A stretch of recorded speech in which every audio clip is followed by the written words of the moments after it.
I want to get right into this Biggie sale. You know what I'm saying? I saw some tweets online talking about that his catalog had gone up for sale, but it recently just came out. Shout out to Music Business Worldwide, pardon me, with the article.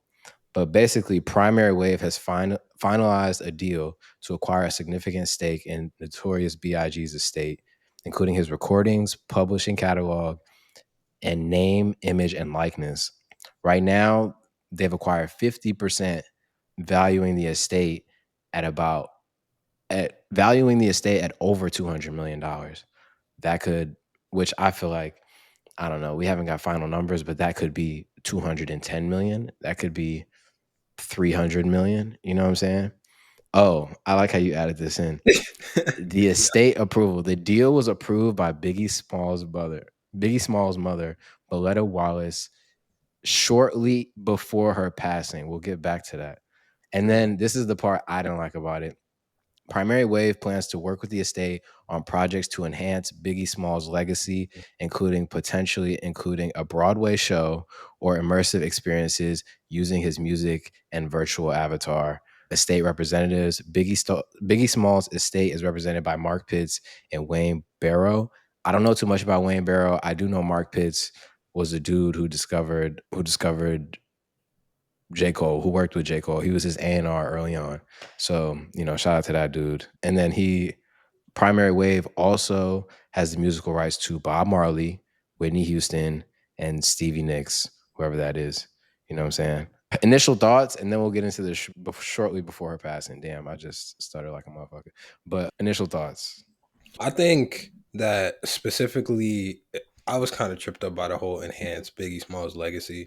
I feel like a lot of people, when they end up getting people's catalogs or they're using their likeness post death, they don't enhance it at all. Like they don't really do much to make it better. Not worse for me either, because to me, it's you didn't put anything into this. Your estate did, or the person, your A&R did, whoever has the rights and stuff. But I do think they could do stuff like a Broadway show, maybe kind of update the Biggie movie, and I think those things could be good for you as far as using his likeness. But I do think this is interesting overall. Yeah. I guess it's really none of our business because we're not buying or selling. But my personal opinion, I went and saw the Bob Marley movie on Valentine's Day by myself. Yeah. You know what I'm saying? Sad boy hours. But I went to go see that. And this is an example of enhancing an artist's legacy post their death. And I didn't like that movie because gave I feel like that movie was for white people that go to Jamaica and get their hair braided.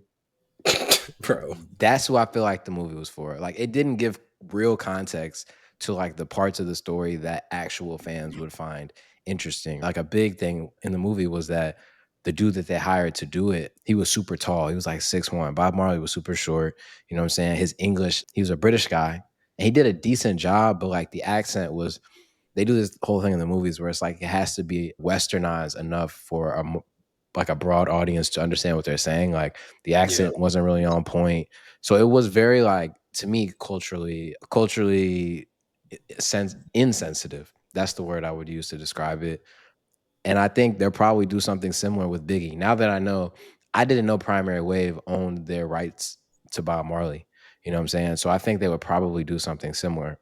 And also, I just mentioned this in the reggae video that I posted on our page, Bob Marley Shadow, What Happened to Reggae?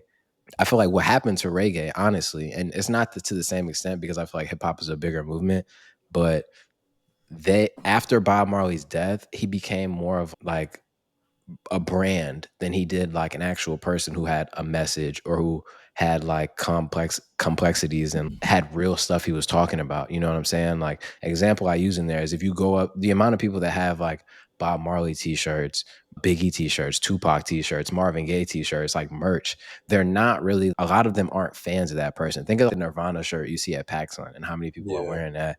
You know what I'm I got saying? one of those. Exactly. And I think this further reinforces the artists are more of brands after their death than actual people. You know what I'm saying? You don't have to get into like the actual content of Biggie's message to see if this aligns with it or not. But Bob Marley being the example that I used, like like powers that be or whoever these corporations are would never want to push Rastafarianism. You know what I'm saying? That's not a message that they would really be aligned with, but they're still benefiting off of Bob Marley's image. You know what I'm saying? And I think that there could be some cultural insensitivity when the rights of these people are now being sold to these big corporations who are just culturally unaware. So that is somewhat worrisome, especially as we get further and further away from that era, like that '90s era. The further and further away we get, like remembering who these people were is going to be even harder. I feel like. Yeah, and I mean, in a genre like rap, we don't be caring about our history, so I think that it's going to be something that like people who are true hip hop heads and hip hop historians have to do their best to like I guess I would even say gain access to some of those rights and put in a stake there and get some say in there so that we're not just seeing it evaporate into Ian and DC the Don and like niggas like that, you know. But yeah. Do you think so? This shortly before her passing, how you think this went down? How you think this went down? You think she was like, I don't want to talk badly about her. How you think that you? So you're clearly alluding to the fact that this probably wasn't legit. How do you think they got this done? I more so is just on the conspiracy side of what if they had like something to do with it, the like her passing or whatever. What if she wasn't trying to sign it or something? But I don't She know. wasn't. Wait, go ahead. Nah, I was just gonna say I don't know. I think it could be something interesting to look at. I'd want to do, I guess, more research on who, like the people she signed it to before I said, "Oh, this is what I think." But These are the most. These are the conversations that like would be the most interesting, but that are the hardest to have because there's no right, factual basis to them. I keep using Bob Marley because these big icons that then go on to have these brands afterwards. It's so interesting how they're being benefited and who owns them. You know what I'm saying? And who didn't like them before they passed, or who didn't like them like just in general. Like I keep using Bob Marley because that's the most fresh example in my mind.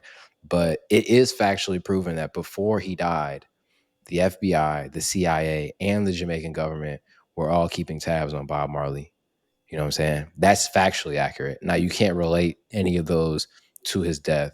He allegedly died of cancer. That's what's been reported. But it's always cool to play around with that little. I don't know. It's a little weird. You know what I'm saying? It's a little yeah, weird.